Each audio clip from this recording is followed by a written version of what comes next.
يا حبيب. هنا سأسكت قليلا. يا جماعة أنا نفسي الشيف حبيب تشوف كمية الحب في الكومنتس عندي في الفيديو اللي عملته ده، بجد يعني كمية حب غريبة. الست معتزلة بقالها أكتر من 3 سنين.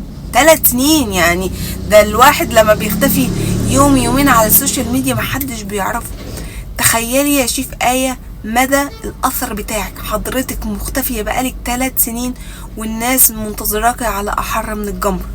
الناس بيتمنوا اليوم اللي هترجعي فيه، وده إن دل بيدل على شيء واحد بس: قد ايه انت كنت رقيقة، قد ايه انت كنت محبوبة، قد ايه انت كنت راقية جدا جدا جدا في كل حاجة. فتستاهلي المكانة اللي انت فيها واللي انت ما زلت فيها عند الناس. 3 سنين مختفية عن السوشيال ميديا بكل البلاتفورمز بتاعتها والناس فاكراكي الى الان. يعني دي حاجة الناس بتقولك عيدي التفكير يا شيف وارجع لنا بوصفاتك اللذيذة البسيطة وما تلتفتيش لحد. انت فعلا طلعت شخصية حقيقية، الجواكي الحب وصل للناس بكل صدق وبكل رقي وبكل شياكة.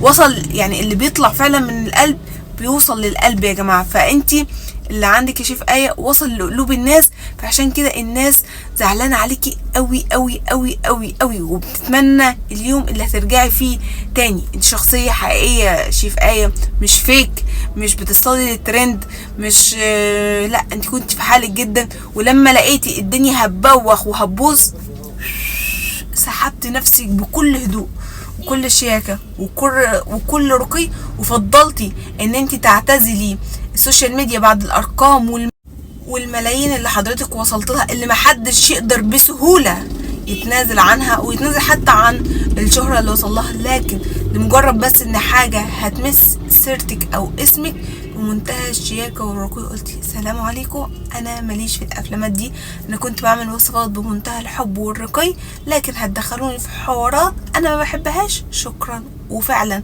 كنتي صادقة في قرارك ونفذتيه بالملي. فيا ريت يا ريت يا رب الفيديو ده يا جماعة وصلوا للشيف حبيب، ويا رب ترجع لنا تاني. وحقيقي والله انا بحبك جدا جدا جدا ونفسي ترجعي تاني. وانتي من اكتر الشيفات يعني ان الواحد كان بيتابعها وكان فعلا بيتعلم منها بجد بجد بجد بجد. فيا رب تشوفي الفيديو ده وبنحبك قوي، والله بحبك قوي، بحبك قوي والله يا شيف بحبك. يا رب ترجع لنا بقى يعني. شوفي كم الحب في الكومنتس، والله كل الكومنتس حبيب حبيب حبيب. انت بجد تستاهلي كل اللي انت فيه، اثرك عظيم، بنحبك.